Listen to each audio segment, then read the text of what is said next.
जय वीर बालाजी दोस्तों, कैसे हैं आप? आशा करता हूँ आप सब लोग बहुत अच्छे होंगे।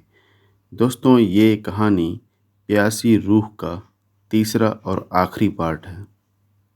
उम्मीद करता हूँ आप सब लोगों को ये कहानी बहुत पसंद आ रही होगी। तो दोस्तों, अगर कहानी पसंद आती है तो लाइक करिए, शेयर करिए और चैनल को सब्सक्राइब करना मत भूलिएगा। तो आइए सुनते हैं इस कहानी का आखिरी भाग। अशोक की आंखें इस कद्र लाल थीं जैसे उसे तेज बुखार हो, मगर उसकी आंखें भयानक नजर आ रही थीं। आधी रात के बाद अशोक अपने फ्लैट के टेरेस पर आया और ग्रिल पर चढ़कर बिल्डिंग से कूद गया। आश्चर्य, वह किसी कुशल नट की भांति जमीन पर सीधा खड़ा था। तीसरी मंजिल से कूदने पर भी उसे कहीं खरोच तक नहीं आई थी। वह सीधा पार्किंग में जा घुसा। वहां उसकी मोटरसाइकिल खड़ी थी। उसने उसे खींचकर बाहर निकाला और उस पर सवार होकर बिल्डिंग से दूर होता चला गया। अशोक की बाइक सीधी रोक्सी क्लब की पार्किंग में जा रुकी। क्लब में दिन जैसी रौनक थी। क्लब का हॉल कमरा पार कर वह बेहिस्सा मैनेजर के कमरे की तरफ जाती गैलरी में बढ़ गया। अभी वह आधी गैलरी ही पार कर पाया था कि उसके जिस्म से कई गनें आ सटी। कुछ देर बाद वह 4 गनर्स नकाबपोशों से घिरा क्लब की सबसे ऊपरी मंजिल के हॉल कमरे में था, जहां गजेंद्र चौहान सफेद 3 पीस सूट पहने व्हील चेयर पर मौजूद था। उसे देखते ही अशोक के नथुने फूलने पिचकने लगे। उसका गुस्सा देखकर गजेंद्र चौंका और पूछा, क्या तू मुझे जानता है? मैं तुझे ही नहीं बल्कि तेरी इस सोने की लंका के सारे रहस्यों को भी जानती हूँ, कमीने। अशोक के मुंह से इतनी भयानक आवाज निकल रही थी जैसे कोई औरत गुस्से से गुर्रा रही हो। उसकी आवाज सुनकर गजेंद्र ने अजीब नजरों से उसे देखा और बोला, तू वही है ना जिसने कंचन मर्डर केस की फाइल रीओपन कराई है? जवाब में अशोक उसे खा जाने वाली नजरों से घूरने लगा। मैं तो तुझे मर्द समझा था, मगर तू तो जनखा निकला। गजेंद्र ने कहा, औरतों की तरह बोलना और खुद को औरतों की तरह संबोधन देना। लगता है तू मुझे पहचाना नहीं गजेंद्र, मगर अब पहचान जाएगा। कहता हुआ अशोक अपने पीछे गन ताने खड़े नकाबपोशों की परवाह किए बिना उनके बीच से छलांग लगा दिया। वह हॉल में तैनात अन्य गनरों की तरफ उछला था। उसे छलांग लगाता देखकर गजेंद्र चीखा, शूट हिम! गनरों ने उधर ही गन का मुहाना खोल दिया। तार तार तार तार तार तार तार तार। अशोक को तो वहां से पलक झपकते ही निकल गया, मगर अन्य गनर नहीं बचे। यही नहीं, उन गनरों ने भी फायर किए थे, जो सामने वाले गोली चलाते गनरों के प्राण ले लिए थे। एक तीर से 2 निशान। यह दृश्य देखकर गजेंद्र बुरी तरह बौखला गया। उसने अपनी जेब से रिवॉल्वर निकालकर अशोक को निशाना बनाना चाहा, मगर उसे वह कहीं नहीं दिखा। कहाँ चला गया ये कमीना? गजेंद्र बड़बड़ाया, मैं यहाँ हूँ। उसे ठीक अपने सिर के ऊपर से आवाज आई। अशोक का शरीर किसी भूत की हवा में तैर रहा था। उसे इस तरह हवा में देखकर गजेंद्र हैरत के सागर में गोते लगाने लगा। ठीक उसी समय अशोक उसके ऊपर आ गिरा। अब गजेंद्र की रिवॉल्वर अशोक के हाथ में थी और गजेंद्र का माथा चूम रही थी। अपनी जान की खैर चाहता है तो तुरंत इस हॉल से बेसमेंट तक जाने वाली गुप्त लिफ्ट में चल। गजेंद्र ने थूक सटका और मुश्किल से बोला, यहाँ ऐसी कोई लिफ्ट नहीं है। तुम्हें जरूर किसी ने गलत सूचना दी है। चटा! अशोक ने गजेंद्र के मुंह पर जोर से चाटा मारा और टेबल पर पड़े रिमोट का हरा बटन दबा दिया। इसी के साथ दीवार में लिफ्ट नजर आने लगी। लिफ्ट द्वारा अशोक गजेंद्र के साथ बेसमेंट में पहुंचा। लिफ्ट जहां खुली वहां बहुत बड़ा हॉल कमरा था। जगह जगह पिलर लगे थे। उस हॉल कमरे में चारों तरफ 5 बाई 3 फीट के कमरे बने थे, जिन पर लोहे की सीखचों वाले दरवाजे थे। हर दरवाजे के पीछे 2 लड़कियां कैद थीं। उनकी वेदना से भरी आंखें और जगह जगह से फटे कपड़े उनके दर्द की कहानी खुद कह रहे थे। वे सभी लड़कियां बेचने के लिए जमा की गई थीं। 100 से भी ज्यादा लड़कियां वहां कैद थीं। तभी वहां 4 गनर दिखाई दिए, जिन्हें अशोक ने पलक झपकते ही अपना निशाना बना दिया। गजेंद्र पूरी तरह खौफजदा हो गया। वह गिड़गिड़ाते हुए बोला, कौन हो तुम और क्यों इस तरह मेरे आदमियों को मार रहे हो? अशोक ने उनकी बातों का जवाब न देकर तीखी नजरों से सभी कमरों को देखा। सभी कमरों के दरवाजे एक साथ खुल गए। जिन दरवाजों पर रिमोटिक लॉक लगा था, उनका इस तरह अपने आप खुल जाना बेहद रहस्यमय था। गजेंद्र के साथ साथ इस भूतहा काम से लड़कियां भी भयभीत हो गईं। डरो मत, पहले मैं ऊपर जाती हूँ और लिफ्ट वापस भेजती हूँ। बारी बारी से 4-4 लड़कियां ऊपर आ जाना। ऐसा ही हुआ। बेसमेंट की सारी लड़कियां ऊपर हॉल कमरे में आ गईं। उन्हीं में से 2 लड़कियों ने अशोक के निर्देशानुसार वहां रखी गुप्त तिजोरी खोलकर गजेंद्र के काले कारनामों का चिट्ठा निकाल लिया। तत्पश्चात अशोक उन सभी लड़कियों और गजेंद्र के साथ उस गुप्त मार्ग से क्लब से बाहर निकला, जो गजेंद्र ने अपने लिए बनवाया था। हैरत की बात यह हुई कि करीब टैक्सी स्टैंड पर अशोक के पहुंचते ही आसमान पर काले बादल छा गए और बिजली कड़कड़ाने लगी। उस समय अशोक ने जिस टैक्सी वाले की आंखों में झांका, वही जैसे उसका गुलाम हो गया। पूरी 20 टैक्सियां एक के बाद एक जिला मजिस्ट्रेट के दरवाजे पर जाकर रुकी।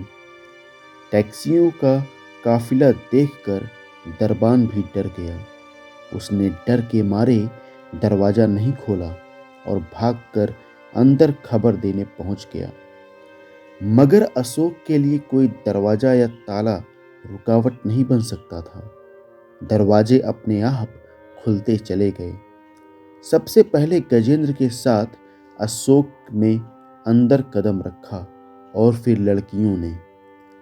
जिस समय दरबान की सूचना पर जिला मजिस्ट्रेट ब्रजेश लाल तिवारी ने फोन करने के लिए मोबाइल उठाया, उसी समय अशोक ने भीतर कदम रखा। अशोक को देखते ही ब्रजेश लाल तिवारी ने पूछा, कौन हो तुम और यहाँ बिना इजाजत के तुमने कदम रखने की हिम्मत कैसे की? कोई रूह किसी की इजाजत की मोहताज नहीं होती मजिस्ट्रेट साहब। एक पुरुष के मुंह से गुर्राती हुई औरत की आवाज सुनकर मजिस्ट्रेट साहब चौंके, मगर जब उन्होंने सुना कि आगंतुक खुद को रूह बता रहा है, तो उन्हें यह बात बड़ी अजीब लगी। कौन हो तुम? मैं कंचन त्यागी, डॉटर ऑफ राधे श्याम त्यागी। ये क्या बकवास है? भला एक पुरुष किसी की बेटी? क्या तुम गे हो? मजिस्ट्रेट ने घृणा भरी नजरों से अशोक को देखा। नहीं। अशोक के मुंह से आवाज निकली, मैं कंचन त्यागी हूं, या यूं कहो, मैं कंचन त्यागी की रूह हूं और यह जिस्म अशोक का है। कहते हुए अशोक के शरीर से एक पारदर्शी छाया बाहर निकली, जिसने एक युवती का रूप ले लिया। उसके बाहर निकलते ही अशोक का जिस्म फर्श पर गिर पड़ा। पीछे खड़ा लड़कियों का काफिला यह दृश्य देखकर चीख पड़ा। खुद मजिस्ट्रेट साहब की भी हालत पतली हो गई। उन्होंने कठिनाई से खुद को संभाला और फर्श पर पड़े अशोक की तरफ देखकर बोले, क्या यह मर गया? नहीं, सिर्फ बेहोश है। इधर कंचन की रूह को अपने रूबरू देखकर गजेंद्र चौहान ने खिसकना चाहा, मगर कंचन की रूह उससे गालिफ नहीं थी। उसने अपनी बाह लंबी की और गजेंद्र को गर्दन से पकड़कर मजिस्ट्रेट के साहब के सामने उनके कदमों में पलट दिया। गजेंद्र खौफ से कांप गया था। ये कौन है? ब्रजेश लाल तिवारी ने घबराकर पूछा। जीवन में पहली बार उन्होंने अपनी आंखों से भूत देखा था। उफ, कैसे उसने भयानक रूप से अपनी बाह लंबी कर उस आदमी को पकड़कर पटका था। उनकी रीढ़ में इस दृश्य से सिहरन भर गई। ये मेरा कातिल है मजिस्ट्रेट साहब, और गर्म गोश्त का सौदागर भी। एक रूह के मुंह से इस रहस्य को सुनकर मजिस्ट्रेट साहब हक्के बक्के रह गए। उन्होंने हिम्मत करके पूछा, तुम चाहती क्या हो? असली गुनहगार को सजा। 3 न्यायाधीशों ने कंचन की रूह के मुंह से उसकी खौफनाक मौत का हाल सुना। करीब बैठा टाइपिस्ट कांपती उंगलियों से एक रूह का बयान दर्ज कर रहा था। कंचन त्यागी की एक घनिष्ठ युवती मित्र ने कंचन की सर्विस रॉक्सी क्लब में लगवाई थी। कंचन को क्लब की आय व्यय और क्लब के मेंबरों का लेखा जोखा तैयार करने का काम मिला था। उसने खुशी खुशी उस काम को करना मंजूर किया। शुरू में सब ठीक चलता रहा, मगर कुछ दिन बाद एक ऐसी घटना घटी कि कंचन की आत्मा तक कांप उठी। कंचन को एक अलग केबिन दे दिया गया था ताकि क्लब की गुप्त गतिविधियों की उसे भनक न लग सके। उसे वहां रखने का मतलब था कि गजेंद्र चौहान एक साफ सुथरा बिजनेसमैन है और कानूनी ढंग से क्लब चला रहा है। उस दिन अपनी ड्यूटी खत्म कर कंचन शाम 7 बजे क्लब से निकली। अचानक उसे याद आया कि उसका मोबाइल उसके केबिन में ही छूट गया है। वह तेजी से क्लब की तरफ चल दी, मगर जिस तरफ से वह क्लब में प्रवेश करती थी वह दरवाजा मजबूती से बंद हो चुका था। कंचन को केबिन में जाने का एक पिछला रास्ता भी मालूम था। वह उसी रास्ते से केबिन में पहुंचा, मगर एक किशोरी की चीख ने उसके कदम जहां के तहां जाम कर दिए। केबिन प्लाई की पट्टियों से बना था। एक जॉइंट में झिर्री बनी थी। कंचन ने उस झिर्री में से देखा। उफ, कितना दिल दहला देने वाला नजारा था। 14 वर्षीय कमसिन बच्ची से एक 35 साल का युवक रेप कर रहा था। कंचन वहां खड़ी न रह सकी और चोर रास्ते से वापस अपने फ्लैट पर आ गई। वह फ्लैट भी उसे क्लब की तरफ से रहने के लिए मिला था। वहां वह किसी से वास्ता नहीं रखती थी। घर पहुंचकर उसने फैसला किया कि वह क्लब की हकीकत जानकर रहेगी। 6 महीनों की जासूसी ने कमाल दिखाया। कंचन गजेंद्र चौहान के हर भेद को जान गई, मगर अंतिम चरण में वह गजेंद्र की नजरों में आ गई। पहले गजेंद्र ने कंचन को प्रलोभन दिया, मगर जब वह नहीं मानी तो जान से मार देने की धमकी दी। आखिर 2 दिन बाद गजेंद्र व उसके गुंडों ने कंचन के साथ न केवल सामूहिक बलात्कार किया बल्कि उसे प्यासा तड़पाया और फिर गला घोंटकर मार डाला। गजेंद्र चौहान ने कंचन की रूह के खौफ से न केवल कंचन की हत्या करना कबूल किया, बल्कि कंचन की रूह द्वारा मजिस्ट्रेट को सौंपे गए गजेंद्र के खिलाफ पुख्ता सबूतों व अपने तमाम अपराधों को भी स्वीकार किया। उसकी कैद से निकली सभी लड़कियों को उनके घर पहुंचा दिया गया और गजेंद्र चौहान को निर्णय होने तक जेल भेज दिया गया। जेल में रात के समय जब गजेंद्र सो रहा था तो किसी अदृश्य ताकत ने उसे उठाकर पटक दिया। गजेंद्र चीखा। अभी वह संभल कर उठ भी नहीं पाया था कि उसकी दोनों टांगें हवा में उठने लगीं। उसने स्पष्ट महसूस किया कि उसकी टांगें किसी ने जकड़ रखी हैं। अचानक एक झटके से वह हवा में उल्टा लटक गया। वह बुरी तरह चीखने लगा। उसकी चीख सुनकर सामने के बैरकों में सोए अपराधी भी जाग गए। उन्होंने देखा गजेंद्र हवा में उल्टा लटका चीख रहा है। फिर उसके हाथ अपनी गर्दन पर जा कसे। चीखें बंद हो गईं, मगर उसका तड़पना जारी था। गजेंद्र का चेहरा लाल सुर्ख हो उठा था। आंखें बाहर को उबल पड़ी। तभी उसके जिस्म को झटका लगा और वह दीवार से टकराकर नीचे जा गिरा। उसी समय जेल का वॉचमैन दौड़ता हुआ गजेंद्र की बैरक के करीब आ गया।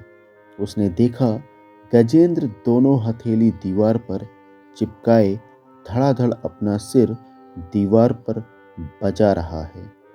वॉचमैन ने हड़बड़ाकर सीटी बजानी आरंभ कर दी और जेब से चाबियों का गुच्छा निकालकर ताला खोलने की कोशिश करने लगा, मगर आश्चर्य, कोई भी चाबी ताले में फिट नहीं बैठ रही थी। तभी वहां सीटी की आवाज़ सुनकर 3 पुलिस वाले आ पहुंचे। गजेंद्र को दीवार में सिर पटकता देखकर वे भी बौखला गए। सहसा गजेंद्र का शरीर हवा में उछलकर पीठ के बल फर्श पर आ गिरा। वह हाथ जोड़कर गिड़गिड़ाया, मुझे माफ कर दो कंचन, मैं अपने अपराधों को कबूल कर चुका हूँ और जल्द ही मुझे मेरे किए की सजा भी मिल जाएगी। मुझे छोड़ दो।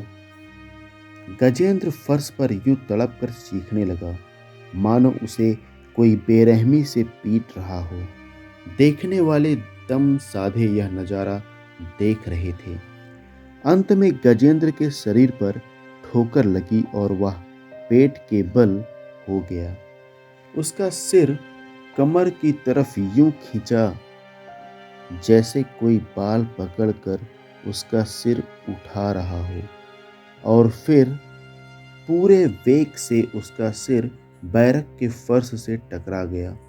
उसका सिर फटे तरबूज की भांति खील खील हो गया था।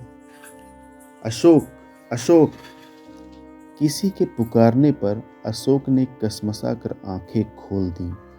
उसने देखा सफेद दूधिया रोशनी में कंचन का वजूद चांदनी से धवल कपड़ों में लिपटा खड़ा है। वह चिहुक कर उठ बैठा। उसे देखकर कंचन की रूह मुस्कुराई और फिर बोली, डरो मत अशोक, आज मेरी अशांत रूह को शांति मिल गई है। अब मेरे यहाँ से जाने का वक्त आ गया है, इसलिए जाते जाते तुमसे विदा लेने आई हूँ। बस एक ही दुख है,